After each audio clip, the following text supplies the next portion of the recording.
다시 새해를 허락하신 하나님을 찬양합니다. 돌아보면 지난 한 해도 또 지금까지 우리의 삶도 하나님의 은혜가 아닌 것이 없습니다. 하나님의 은혜 가운데 또한 우리가 그 순간순간을 감사하면서 지낼 수 있는 그러한 은총도 다시 한번 생각할 때 영광을 올려드립니다. 우리에게 2023년을 또다시 허락하여 주셨습니다. 생명의 주관자가 되시고 인생의 모든 생사화복을 주관하시는 그 하나님 아버지, 하나님이 우리의 아버지이시기에 우리는 모든 우리의 삶을 아버지 앞에 맡기고 또한 나보다 나를 더 잘 아셔서 나보다 앞서 우리의 삶을 인도하시는 하나님 앞에 늘 우리가 순종하며 나아갈 수 있도록 인도하여 주심도 감사를 드립니다. 아버지 하나님의 그 온전하신 사랑과 또 뜻을 늘 분별하며 세상 가운데 살지만 우리는 우리의 생각과 육신의 생각이 아니라 참으로 하나님의 뜻을 쫓아서 천국을 살 수 있는 그러한 은혜와 능력도 허락하여 주심을 감사합니다. 그리하여 아버지 하나님 안에 날마다 하나님께서 우리를 지으시고 우리를 택하시고 우리를 통하여서 이루신 그 뜻들을 늘 분별하고 하나님을 영광해내는 삶을 이 땅에서 살아서 참으로 우리가 누구나 한번 왔다 가는 그 인생 가운데 하나님 앞에 심판의 주님 앞에 설 그 시간 우리가 두려움 없이 참으로 늘 우리가 소망하며 기다리는 그 주님을 대할 수 있는 그러한 준비의 시간들로 저희가 날마다 주님 앞에 나아가기를 원합니다. 오늘도 새해 첫날 거룩한 주일을 주셨사오니 감사합니다. 믿음을 주시고 은혜를 주시고 또한 강건함을 주셔서 감사합니다. 아버지 앞에 나온 사랑하는 모든 심령마다 주의 성령으로 충만케 하셔서 다시 한번 우리를 새롭게 하시고 다시 한번 참으로 하나님 안에서 생기 있는 능력의 삶을 살아갈 수 있도록 올 한 해 장중 안에 붙들어 주시고 참으로 주님 한 분이면 우리가 충분합니다. 행복합니다. 고백하는 우리의 삶을 통해서 우리의 가족들이 우리의 주위의 영혼들이 주님께로 돌아오는 역사가 있을 수 있도록 저희를 통하여서 일하여 주시고 그 일을 우리가 감당해낼 수 있도록 성령이여 도와 주시옵소서. 이 시간 함께하지 못한 사랑하는 주의 권속들 한 영혼을 아버지 앞에 올려드립니다. 그동안 여러가지 모양으로 아버지 앞에 오랜 동안 나오지 못한 영혼들이 있사오니 이 새해 첫날에 다시 한번 주님 앞에 무릎 꿇게 하시고 그 주님을 바라보며 회개하고 통회하고 자복함으로 주님 앞에 설 수 있는 귀한 영혼들로 인도하여 주시고 특별히 병상 중에 또한 육신의 연약함으로 아버지 앞에 나오지 못하는 영혼들까지도 일일이 기억하여 주셔서 그들이 마지막 시간까지 참으로 천국을 소유하고 구원을 온전히 이루어내는 영혼들 다 되어질 수 있도록 복의 복을 더하여 주시옵소서. 이 나라 이민족 가운데 함께하여 주시는 하나님을 찬양합니다. 이제 여러가지 경제적으로 정치적으로 사회 문화적으로 어려운 그러한 한 해가 시작이 됩니다. 하나님 안에서 이 모든 것을 감당해내게 하시고 참으로 하나님과 동행할 때 우리의 모든 발걸음 우리의 모든 삶이 참으로 주님 여호와가 나의 주님이시기 그 주님으로 인해서 참으로 편하고 행복한 삶을 살아내는 우리 모두가 될 수 있도록 이 나라 이민족 가운데 역사하여 주시옵소서. 특별히 위정자들을 기억하시고 참으로 하나님을 경외하고 두려워함으로 국민을 섬길 수 있는 귀한 위정자들로 세워주시고 특별히 우리가 복음 통일 자유대한민국 예수 한국으로 설 수 있도록 하나님 앞에 기도하고 하나님께서 이루실 그날을 우리가 날마다 사모하며 나아가는 우리 모두가 되도록 하나님 은혜 베풀어 주시옵소서. 우리의 기도가 아버지 보좌에 연락되고 응답되어질 것을 믿고 감사드리며 예수 그리스도의 이름으로 기도하옵나이다. 아멘. 교회 소식은 주보를 참고해 주시고요. 오늘은 신년 감사주일입니다. 지난주는 성탄주일로 지켰습니다. 성탄주일도 주일이고 또 신년주일도 주일이어서 우리가 송구영신 예배를 따로 드리진 않았습니다. 2023년도에도 하나님이 찾으시는 예배자, 그 하나님을 만나는 예배자의 그 주인공이 될 수 있도록 참으로 예배의 생명을 얻는 저와 여러분 될 수 있도록 기도합니다. 다음 주일에는 2023년 집사 직분을 임명합니다. 원래 집사는 1년직입니다. 그래서 1년마다 사실은 임명을 해야 됩니다. 그리고 이제 교회를 또 집사 임명을 받고 교회를 1년 동안 안 하시면 사실 집사가 직분은 탈락이 됩니다. 그럼에도 이제 우리는 늘 그것이 이제 입에 익어서 집사라고 부르긴 하는데요.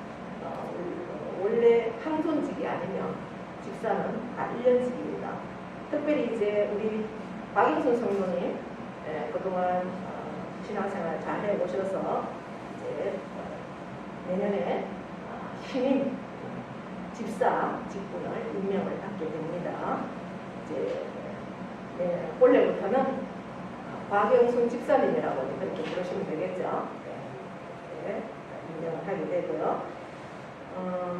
뭐 다른 교회 소식들은 여러분들이 함께 보시고 검증하시고 이렇게 기도해 주시면 고맙겠습니다.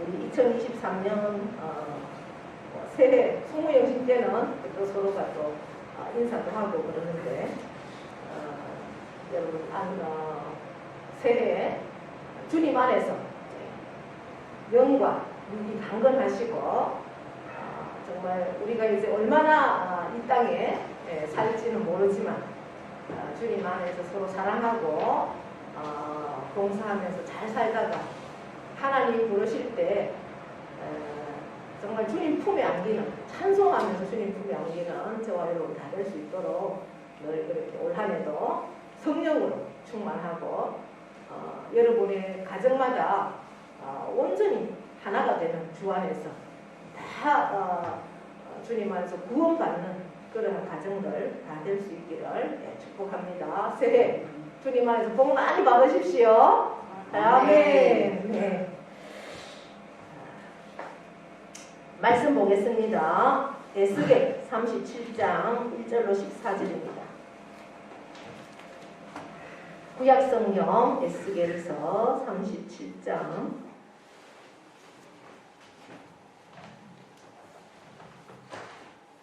1절에서 14절을 교독합니다. 여호와께서 권능으로 내게 임재하시고 그의 영으로 나를 데리고 가서 골짜기 가운데 두셨는데 거기 뼈가 가득하더라. 너를 그 뼈 사방으로 지나가게 하시기로 본즉 그 골짜기 지면에 뼈가 심이 많고 아주 말랐다. 그가 내게 이르시되 인자야 이 뼈들이 능히 살 수 있겠느냐 하시기로 내가 대답하되 주 여호와여 주께서 아시나이다. 또 내게 이르시되 너는 이 모든 뼈에게 대언하여 이르기를 너의 마른 뼈들아 여호와의 말씀을 들을지어다. 주 여호와께서 이 뼈들에게 이같이 말씀하시기를 내가 생기를 너희에게 들어가게 하리니 너희가 살아나리라. 너희 위에 힘줄을 두고 살을 입히고 가죽으로 덮고 너희 속에 생기를 넣으리니 너희가 살아나리라. 또 내가 여호와인 줄 너희가 알리라 하셨다 하라. 이에 내가 명령을 따라 대언할 때에 소리가 나고 움직이며 이 뼈 저 뼈가 들어맞아 뼈들이 서로 연결되더라. 내가 또 보니 그 뼈에 힘줄이 생기고 살이 오르며 그 위에 가죽이 덮이나 그 속에 생기는 없더라. 또 내게 이르시되 인자야 너는 생기를 향하여 대언하라. 생기에게 대언하여 이르기를 주 여호와께서 이같이 말씀하시기를 생기야 사방에서부터 와서 이 죽음을 당한 자에게 불어서 살아나게 하라 하셨다 하라. 이에 내가 그 명령대로 대언하였더니 생기가 그들에게 들어가매 그들이 곧 살아나서 일어나서는데 극히 큰 군대로라. 또 내게 이르시되 인자야 이 뼈들은 이스라엘 온 족속이라. 그들이 이르기를 우리의 뼈들이 말랐고 우리의 소망이 없어졌으니 우리는 다 멸절되었다 하느니라. 그러므로 너는 대언하여 그들에게 이르기를 주 여호와께서 이같이 말씀하시기를 내 백성들아 내가 너희 무덤을 열고 너희를 거기에서 나오게 하고 이스라엘 땅으로 들어가게 하리라. 내 백성들아 내가 너희 무덤을 열고 너희로 거기에서 나오게 한즉 너희는 내가 여호와인 줄 알리라. 내가 또 내 영을 너희 속에 두어 너희가 살아나게 하고 내가 또 너희를 너희 고국 땅에 두리니 나 여호와가 이 일을 말하고 이런 줄을 너희가 알리라. 여호와의 말씀이니라. 아멘. 네, 이 시간 찬양으로 하나님 제목 올려드립니다. 새해 복 많이 받으십시오. 유국 선생님 건강한 모습을 보니 참 감사합니다.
에스겔은 우리가 구약을 시대적으로 나누면 창조 시대가 있고요. 그 다음 족장 시대, 그 다음 모세 시대가 있고, 그 다음에 사사들이 다스리던 사사 시대가 있습니다. 그리고 이제 왕들이 다스리던 왕정 시대가 있고요. 이제 포로 시대가 있습니다. 에스겔은 선지자입니다. 왕정 시대에 이스라엘에는 우리나라와 마찬가지로 북쪽과 남쪽으로 솔로몬 아들 때부터 나눠졌습니다. 그렇게 해서 북쪽에는 19명, 남쪽에는 20명의 왕들이 있었습니다. 그런데 너무너무 그 왕들이 다스리는 시대에 그들이 왕이 있지만 그러나 그 이스라엘은 선민입니다. 그래서 택한 백성이죠. 특별히. 그래서 하나님이 왕이시고 실제 왕들은 하나님의 대리 통치자의 역할을 감당하는 그러한 왕들임에도 불구하고 너무나 죄악으로 가득 차서 하나님을 예배하는 그러한 백성들이지만 하나님을 예배하지 않고 그야말로 자기를 예배하는 뭐 자기만 예배하는 게 아니라 바알과 아세라 우상을 섬기는 또 바알과 아세라 태양신 그리고 비신 이런 거 그래서 풍요와 다산을 그렇게 추구하면서 살던 그러나 그거 이상으로 어떤 신까지 섬기느냐 하면 몰렉신이라고요. 자기 아들을 불태워서 신 앞에 드리는 거예요. 그러면서 복을 받기를 원하는 것까지. 그러니까 하나님께서 금한 이러한 죄악으로 너무나 가득 차 있기 때문에 하나님은 선지자들을 보내십니다. 선지자들을 세워서 계속해서 이렇게 살면 안 된다. 하나님께로 돌아와야 된다. 회개하고 돌아와야 된다. 그래서 17명의 선지자를 세웁니다. 12명의 선지자는 왕정시대에 활동을 하고 5명의 선지자는 포로시대 때 활동을 합니다. 그 5명의 선지자가 다니엘과 에스겔 그리고 학개와 스가랴 그리고 말라기가 이렇게 포로시대 때 활동을 하는 선지자입니다. 특별히 이제 오늘 에스겔은 포로시대. 이게 포로시대라면 언제느냐? 북쪽 이스라엘과 남쪽 유다가 다 망한 그러한 시대. 그래서 북쪽은 아수르라는 제국에 의해서 하나님이 그 나라를 들어서 이스라엘을 완전히 멸망을 시켜버립니다. 북쪽 이스라엘은 어떻게 멸망을 시키느냐? 완전히 이 정체성, 이 종족, 북쪽 이스라엘이 완전히 시도 하나 남기지 않도록 하기 위해서 어떻게 합니까? 아수르 사람들과 혼혈을 맺게 하죠. 그래서 이쪽 사람들을 다 끌고 가버리고 아수르 사람들을 북쪽 이스라엘에 데리고 와서 혼혈 정책을 펴서 씨를 말려버리는 그러한 상황 가운데 멸망이 되고 남쪽 이스라엘은 남쪽 유다는 어떻게 합니까? 이제 바벨론이라는 거대한 제국을 통해서 하나님이 그들을 들어서 이제 유다를 멸망을 시킵니다. 바벨론의 정책은 이제 포로로 잡아갑니다. 쓸만한 사람. 그러니까 자기 땅에 데리고 가도 별 볼 일 없는 그러한 사람들은 데려가지 않습니다. 그야말로 기술자들이라든지 아주 총명한 10대들 이러한 아이들을 데리고 가서 그쪽에서 교육을 시켜서 자기 나라의 일꾼들로 세우기 위해서 그러한 정책을 펴니다. 첫 번째 와서 침공을 해서 포로로 잡혀갈 때 잡혀간 사람이 대표적으로 다니엘입니다. 그래서 다니엘과 그 세 친구들 그리고 많은 사람들이 잡혀갑니다. 그리고 8년 후에 2차로 다시 침공을 하지. 그때 포로로 잡혀가는 사람이 에스겔입니다. 20명의 왕 중에 여호야긴이 19대 왕입니다. 마지막 20대 왕이 시드기야입니다. 그 19대 왕 여호야긴은 3개월 왕으로 있었습니다. 그런데 그 3개월 있던 그 왕을 포로로 바벨론에 잡아가면서 에스겔도 함께 끌려갑니다. 이 에스겔이 이제 포로로 가 있으면서 에스겔은 제사장의 아들입니다. 에스겔 1장에 보시면 제사장 후시의 아들이다 이렇게 되어 있는데 30째 해 넷째 달 초닷새에 내가 그발 강가에 사로잡힌 자 중에 있을 때에 이렇게 기록을 하고 있습니다. 에스겔 1장 1절에 30째 해 넷째 달 자기가 30살 되는 넷째 달 초닷새라는 거죠. 제사장 집안이고 제사장이 되는 나이가 30살입니다. 이때에 어디에 있었느냐? 바벨론의 포로로 잡혀가 있는 사람들 중에 특별히 그발 강가에 아마 포로민들을 그쪽에 함께 살 수 있도록 정착지를 바벨론에서 준 것 같아요. 다니엘은 왕궁에서 활동을 한 선지자고 에스겔은 이 백성들과 함께 활동을 하는 그러한 사람입니다. 그 있을 때에 어떠한 현상이 일어납니까? 하늘이 열리고 하나님의 모습이 내게 보였다. 이렇게 1장 1절에 기록을 합니다. 하나님이 친히 찾아오신 거죠. 에스겔에게. 왜 찾아오셨을까? 그때는 2절에 보니까 여호야긴 왕이 사로잡힌 지 5년 그달 초닷새라 이렇게 되어 있습니다. 제가 서두에 말씀드렸듯이 여호야긴과 에스겔이 함께 잡혀갔습니다. 근데 여호야긴 왕이 사로잡힌 지 몇 년이라고요? 5년. 그러니까 에스겔이 이 바벨론의 포로로 잡혀온 지 5년이 되었다는 거죠. 그래서 25살에 잡혀와서 5년 세월이 지난 어느 해에 어느 날에 하나님께서 에스겔에게 찾아오시고 하늘을 열어주시고 하나님의 모습을 보여주셨어요. 에스겔은 7번의 환상을 봅니다. 그때 갈대아 땅 그발 강가에서 여호와의 말씀이 부시의 아들 제사장 에스겔에게 특별히 임하고 하나님께서 찾아오시고 하늘을 열어 보여주시면서 하나님의 보좌를 보여주시는 거죠. 그러면서 하나님께서 말씀을 하시는 거예요. 특별히 임하셔서 여호와의 권능이 내 위에 있으니라 이렇게 되어 있는 거예요. 하나님의 권세와 능력이 나에게 임하였다라는 겁니다. 그러면서 이제 4절부터는 내가 보게 되는 거예요. 환상을 봅니다. 에스겔에서는 48장까지 있는데 7번의 환상을 볼 때 계속해서 성령께서 충만해서 그렇게 환상을 보게 됩니다.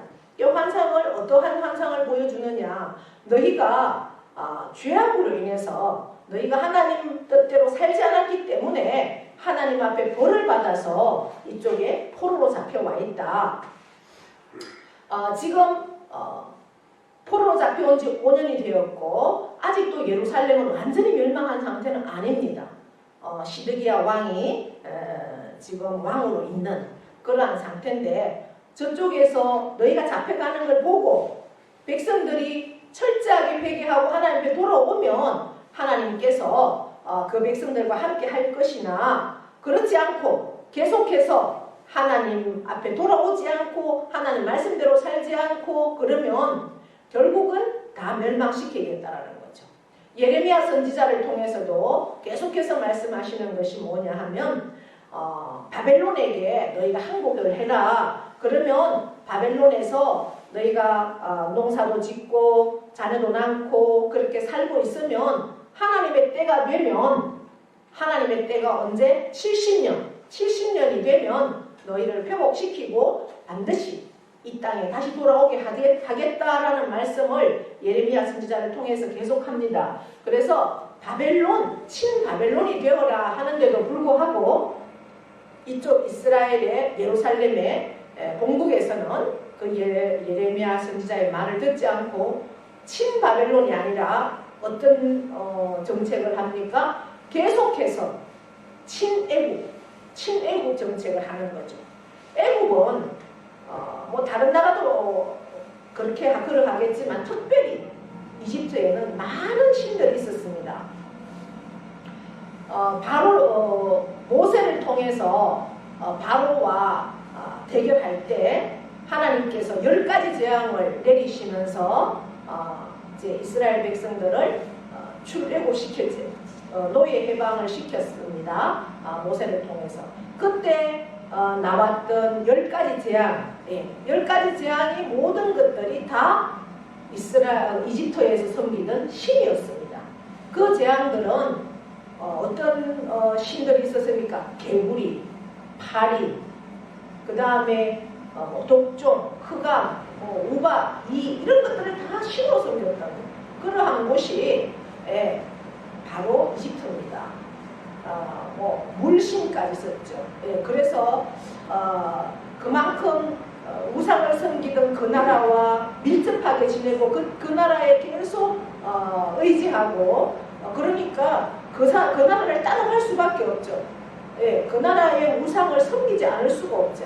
그래서 하나님을 가까이 할 수 있는 그러한 것들을 자꾸만 배격하는 거죠. 바벨론에도 우상을 많이 섬기지만 이집트는 더 했다라는 거죠. 그래서 끝까지 그들은 선지자의 그 돌아오라는 그 회개의 명령, 그것은 하나님의 말씀을 대언하는데도 듣지 않습니다. 그래서 하나님은 예레미야를 통해서 예루살렘에서는 계속해서 말씀을 선포하게 하고 이제 이 포로로 와 있는 이 포로 백성들에게는 에스겔을 통해서 계속 말씀을 하십니다. 하나님께서 이제 이 에스겔에게 대언을 하라 말씀을 하시거든요. 오늘 37장에 보시면 너희가 그렇게 우상을 섬겨서 결국 하나님의 벌을 받아서 여기까지 와 있는데 여기에 와서도 너희가 이제 왜 우리가 여기까지 와 있느냐, 왜 우리가 우리의 본국을 버리고 살 수 없이 이 포로로 이 땅에 잡혀와서 나라 없는 백성으로 이렇게 우리가 고통받으면서 살아야 하는가. 그렇게 하면 더 하나님 말씀 앞에 집중하고 그렇게 해야 된다라는 말씀을 하시면서 이제 오늘 37장에서는 하나님께서 또 에스겔에게 환상을 보여주십니다. 어떠한 환상을 보여주시는가 보니까 1절입니다. 여호와께서 권능으로 내게 임하시고 임재하시고 그의 영으로 성령으로 나를 데리고 가서 어디에 두셨다고 합니까? 골짜기에 두셨다고 그럽니다. 큰 골짜기에 가보니까 하나님이 에스겔을 환상으로 그렇게 데리고 가셨어요. 큰 그 골짜기에 뭐가 가득하더라고요? 뼈가 가득하더라는 거예요. 뼈가. 그런데 나를 에스겔을 그 뼈 사방으로 계속 이렇게 보게 합니다. 보니까 뼈가 어떤 상태인가 막 말라서 이제 만지면 막 부스럭부스럭 다 부서지는, 그래서 아주 말라서 부스럭부스럭 하는 소리가 나더라는 거죠. 그 정도로 말랐습니다. 그런데 하나님께서 말씀하셔요. 에스겔에게 이 뼈들이 살아날 수 있겠느냐 이렇게 물으십니다. 이제 만지면 그 뼈가 부스럭부스럭 하면서 먼지가 부들부들 나는 그러한 해골바가지가 되어 있는데 그것을 보면서 하나님께서 에스겔에게 이 뼈가 살아날 수 있겠느냐 이렇게 묻는 거예요. 이 말씀을 우리가 묵상하면서 보면 예수님이 마르다와 마리아 집에 동생 나사로가 죽었다는 소식을 듣고 갑니다. 나사로가 죽어서 장사 지낸 지 며칠이나 되었어요? 나흘이나 되었어요. 나흘이나 되어서 이미 그 이스라엘은 날씨가 겨울, 지금에 가도 거기는요 거의 더워요. 반팔을 입어야 될 정도더라고요. 그러니까 여름에는 무지 덥죠. 그렇기 때문에 나흘 되면 이미 다 썩어요. 그러한 우리나라처럼 땅속에 깊이 묻는 것도 아니고 땅에 얇게 묻든지 아니면은 돌을 파서 그냥 돌 안에다가 집어넣고 그렇게 장사를 지내는데 나흘이나 됐으면 이미 다 썩어서 그렇게 된 시신을 예수님께서 걱정하지 마라 마리아야 마르다야 걱정하지 마라 너 오빠가 살아난다 그랬어요. 그거를 마리아와 마르다가 어떻게 믿습니까? 이미 썩어서 장사 지낸 지가 나흘이나 됐는데 무슨 그런 말씀을 하느냐고. 예수님이 조금만 일찍 왔으면 내 동생이 죽지 않았을 거 아니냐고. 왜? 예수님이 그동안 기적을 많이 베풀었잖아요. 그래서 웬만한 병들은 다 낫게 하고, 그렇기 때문에 나사로도 죽기 전에 예수님이 안수해서 나을 수 있도록 해줬을 텐데 이미 이제는 도저히 희망이 없고 가망이 없다 이제 이런 얘기를 합니다. 그런데 예수님 뭐라고 합니까? 나는 부활이고 생명이다. 네. 그래서 나사로 무덤에 가서 예수님이 선포하고 명령합니다. 어떻게 합니까? 나사로야 나오너라. 예, 나오너라 했을 때 나사로가 무덤에서 나오는 그러한 놀라운 현장을 우리가 보게 됩니다. 예수님은 부활이라는 거죠. 죽은 자를 살리시는 능력. 그 말씀을 우리가 묵상하게 되는 거죠. 하나님의 능력은 바로 뼈가 말라 비틀어져서 먼지가 나는 정도까지 정말 우리 육신의 모습으로 인간의 생각으로는 도저히 희망이 없고 가망이 없는 그러한 것도 하나님의 능력은 가능하다는 거죠. 그래서 믿음을 보시는 겁니다. 에스겔의 믿음. 근데 에스겔은 어떻게 대답합니까? 내가 대답하되 주 여호와여 주께서 아시나이다. 그래도 에스겔은 믿음이 있던 것 같아요.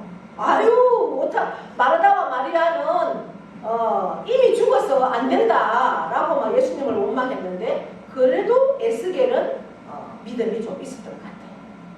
저는 안 됩니다라는 말을 하지 않았어요. 어떻게 한다고요? 주님이면 하실 수 있습니다 이 말이에요. 네, 믿음이 있는 믿음의 말을 에스겔은 했습니다. 주님이면 하실 수 있습니다. 주님만이 아십니다. 이 말씀은 어디가 생각이 납니까? 그렇죠. 요한복음의 마지막 21장에 예수님이 부활하셔서 갈릴리에 자기들 본업을 찾아서 갔던 그 베드로를 친히 예수님이 찾아가십니다. 그리고 그 조반을 해놓으시고 그들이 밤새도록 고기를 잡고 돌아오는 그들에게 조반을 차려놓으시고 밥을 먹이면서 예수님이 베드로에게 물으시죠. 너가 나를 사랑하느냐? 베드로가 도저히 대답을 할 수가 없죠. 어떻게 사랑한다는 말을 하겠어요? 예수님이 끌려갈 때 예수님이 잡혀가니까 자기도 불안해서 막 도망하고 그 어린 아이가 저 사람 갈릴리 사람인데 또 뭐 이 예루살렘에 와 있는데 갈릴리 사투리를 쓰니까 맞네 맞아 그 예수와 같이 다니던 사람 맞네. 그러니까 뭐라고 그랬어요? 나는 예수를 막 도무지 알지 못한다. 왜 나한테 그런 소리 하느냐. 그러면서 3번이나 부인했니까. 그럼 베드로 예수님이 십자가에 못 박힐 때도 그 앞에 나타나지도 못했던 도망다니던 베드로, 숨어 지내던 베드로. 근데 예수님이 찾아오셔서 조반을 준비하고 너가 나를 사랑하느냐고 물었을 때 감히 어떻게 양심상 주님 내가 주님을 사랑합니다라는 말을 할 수가 없죠.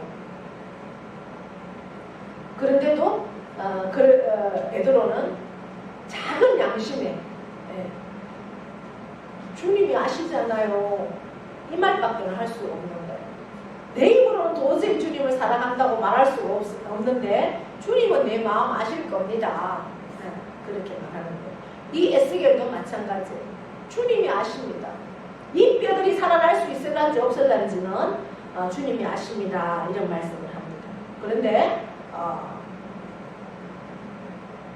하나님이 에스겔에게 말합니다. 너가 대언해라. 대언하라는 것은 뭐예요? 하나님의 말씀을 대신해라 이 말이에요.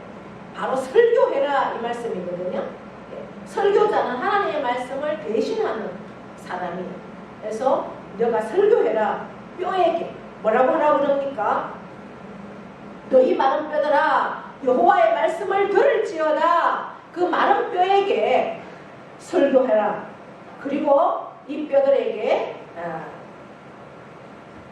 너가 그렇게 설교하고 대언할 때 마른 뼈들아 여호와의 말씀을 들을지어다 라고 대언하고 나면 내가 생기를 너희에게 들어가게 하겠다 이렇게 하는 거예요.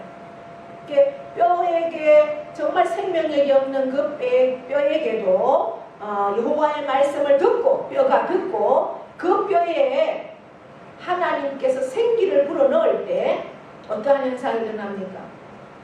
하나님께서 흙으로 아담을 만드시고 사람을 만드시고 전혀 사람의 역할을 할 수 없는 그러한 상태에 코에다가 하나님의 생기, 하나님의 숨, 하나님의 생명을 불어넣으니까 생명, 영혼이 있는 사람이 되었다라는 거잖아요. 그와 마찬가지로 이 말라서 비틀어져 있는 이 뼈, 도무지 가능성이 없는 이 뼈에게 하나님의 말씀이 임하고 거기에 하나님의 생기, 생명을 불어넣으니까 그것들이 어떻게 됩니까? 6절 보십시오. 힘줄을 두고 힘줄이 생기고, 예. 그 다음에 살을 입히고, 또 어떻게 돼요? 가죽으로 덮고, 그리고 거기다가 생기를 넣으니 살아나리라. 내가 여호와인 줄 너희가 알리라. 아멘. 예. 그래서 하나님의 말씀의 그 명령에 따라서 그렇게 에스겔이 하니까 7절 보십시오. 이 뼈들이 일어나서 서로 막 연결이 되는 거예요.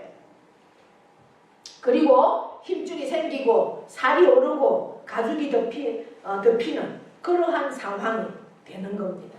그리고 그 속에 아직 생기가 없어서 사람의 그 모양은 됐지만 사람의 역할을 할 수 없는데 생기를 불어넣으니까 이제 생기를 불어넣어라 이렇게 합니다. 그래서 9절에 생기에게 대언합니다.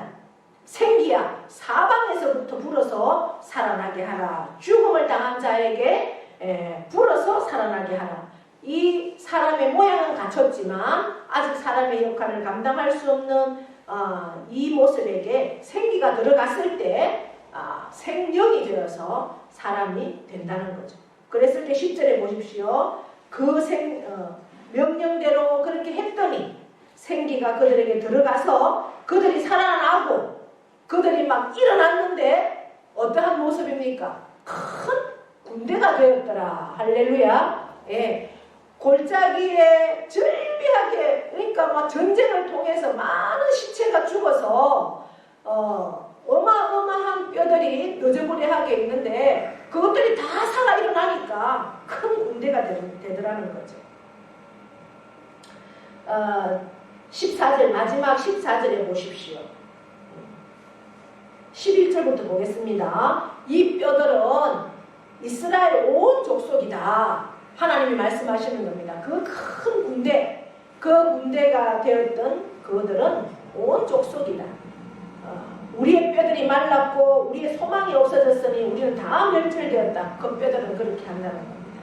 그런데 그렇게 하나님께서 명령하신 대로 에스겔이 대언했더니 그들이 무덤을 열고 거기서 나오고 이스라엘 땅으로 들어간다.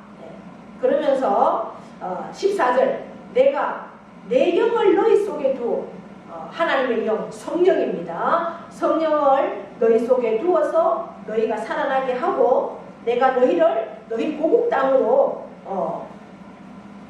데리고 가겠다. 여호와가 이 일을 말하고 이런 줄을 너희가 알리라. 여호와의 말씀이니라. 아멘. 이 에스겔은 포로 시대에 하나님께서 사용하신 그 에스겔, 단지 그 에스겔이 아니라는 거죠. 이 에스겔의 모습이 누구의 모습이 되어야 하느냐? 바로 이 시대에 저와 여러분의 모습이 되어야 합니다.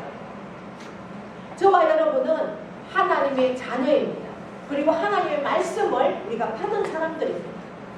하나님의 말씀을 받은 사람은 물론 목사로서의 직임을 가지고 설교하는 목사도 있지만 여러분들도 다 하나님의 말씀을 맡은 사람들입니다.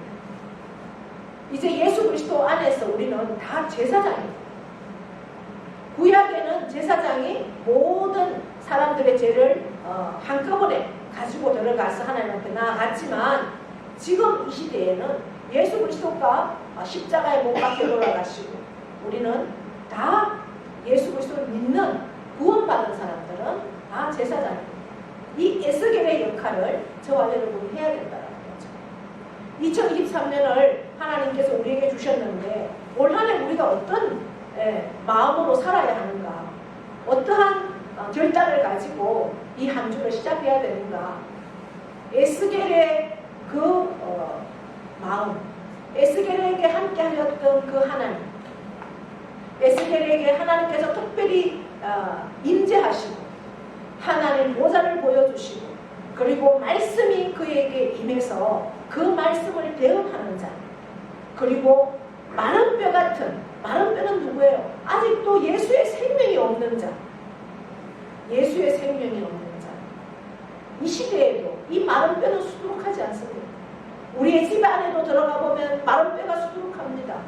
살아있으나 죽은 자, 그들은 예수의 영이 없고 하나님의 영이 없는 자들은 다 마른 뼈입니다.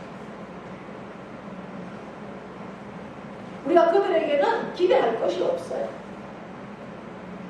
그저 우리는 그 영혼들을 사랑하고 그 영혼들을 위해서 안타까운 마음으로 기도하고 그 영혼들에게 생기를 불어넣어줘야 하는 사명이 바로 저와 여러분에게 있다는 겁니다. 이 세상에서 육신적인 그 잣대만 가지고 잘 먹고 잘 살고 어떻게 하면 더 평안하고 건강하고 성공할 것인가만 목적을 가지고, 육적인 목적을 가지고 사는 사람들은 살아있으나 말라 비틀어져 있는 생기가 없는 죽은 뼈와 같다. 오늘 37장의 그 마른 뼈가 바로 예수의 생명이 없는 자들이라는 사실을 우리가 기억하셔야 됩니다. 그래서 우리는 그 예수의 생명이 없는 자, 구원받지 못한 자, 그 영혼들을 바라보시면서 그 영혼들과 함께 하려고 할 필요가 없어요. 그들을 계속해서 생기를 주기 위해서 우리는 기도하고 그들에게 선포해야 돼요. 예수는 하나님의 말씀을 대언하는 자, 말씀을 선포하는 자로. 그럴 때 그들이 하나님의 영, 성령으로 새로워지고 성령으로 그들이 생기를 얻을 때 하나님의 사람으로 설 수 있다는 사실을 기억하시고, 올 한 해 내게 하나님이 생명 주신 것은 이 사명을 감당하게 하기 위해서 올 한 해 나를 또 살게 하셨구나. 그러한 사명들을 가지시고 이 한 주 첫 신년 감사주일 출발할 수 있는 저와 여러분 되기를 원합니다. 우리를 통해서 하나님의 영을 불어넣으십시오. 하나님이 여호와인 줄, 여호와는 스스로 있는 자라는 뜻이잖아요. 하나님이 우리와 우리의 모든 순간순간을 인도하시고 함께 하시는 하나님이 여호와입니다. 저 사람을 통해서 하나님을 볼 수 있는 그러한 모습이 저와 여러분이 되어야 된다는 거죠. 하나님을 알게 하고, 결국은 이제 이 에스겔 마지막까지 가보시면 어떻게 됩니까? 이들이 포로에서 해방이 되고 결국 예루살렘으로 돌아가서 성전이 회복되고 그렇게 진행이 되잖아요. 결국 우리는 이 땅이 끝이 아닙니다. 저 천국, 예루살렘 성, 그 예루살렘 성을 하나님은 우리에게 예비해 놓으셨고, 그 성을 그들은 사랑하고, 그리고 하나님의 생기가 들어가서 그들이 큰 군대가 되어서 하나님의 나라를 세워갔던 이 모습을 우리가 다시 한번 보게 됩니다.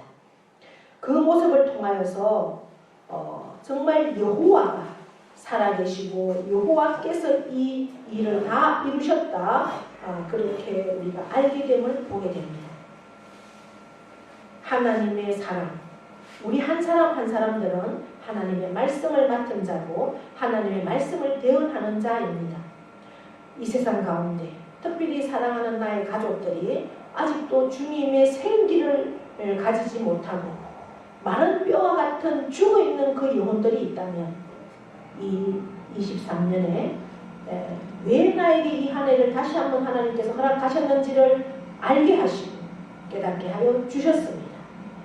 이 에스겔 37장의 말씀을 통해서 참으로 그들에게 하나님의 말씀을 선포하게 하시고 명령하게 하시고 그 죽어있는 살아있으나 그 죽은 영혼들을 향해서 생기를 줄 수 있는, 그래서 그들이 하나님의 사람으로 살아날 수 있는 그 역사를 이루는 한 해가 될 수 있도록 우리에게 다시 한번 말씀으로 우리를 새롭게 하시고 성령으로 살아날 수 있도록 우리 한 심령을 도와주시옵소서. 새롭게 하여 주시옵소서. 그 하나님으로 인해서 이 일을 온전히 우리는 감당할 수 있고 불가능을 가능케 할 수 있고 안 되는 것까지도 되게 하시는 그 하나님과 함께 우리는 한순간순간 이루신 하나님을 찬양하며 나아가기를 원합니다. 주님 도우시고 역사하시고 충만케 하여 주시옵소서. 감사드리며 예수 그리스도의 이름으로 기도하옵나이다. 아멘. 이제는 우리 주 예수 그리스도의 은혜와 하나님 아버지의 크고도 영원하신 사랑하심과 성령님의 교통하심이 이제 에스겔을 통하여서 참으로 하나님 나라를 이루어 가시는 그 모습을 우리가 보았습니다. 이 시대에 우리는 하나님의 자녀이고 하나님의 말씀을 맡은 자입니다. 2023년을 우리에게 허락하여 주시고 새해 첫 주일을 저희들 말씀으로 인도하시니 감사합니다. 하나님의 말씀, 하나님의 그 성령의 능력으로 아직도 주님으로 인해서 주님의 그 말씀, 주님의 그 성령이 함께하지 못하는 살아있으나 마른 뼈 같은 죽은 인생들에게 하나님의 말씀을 대언하며 하나님의 말씀을 선포하며 그들이 주님의 자녀 되기까지 그들의 영혼을 인도하고 그들을 위하여 기도하고 그들에게 날마다 말씀으로 선포하기를 결단하는 사랑하는 심령 위에와 그 가정과 자녀와 일터와 농토와 모든 학업 위에 영원토록 함께 하시기를 축원하옵나이다. 아멘.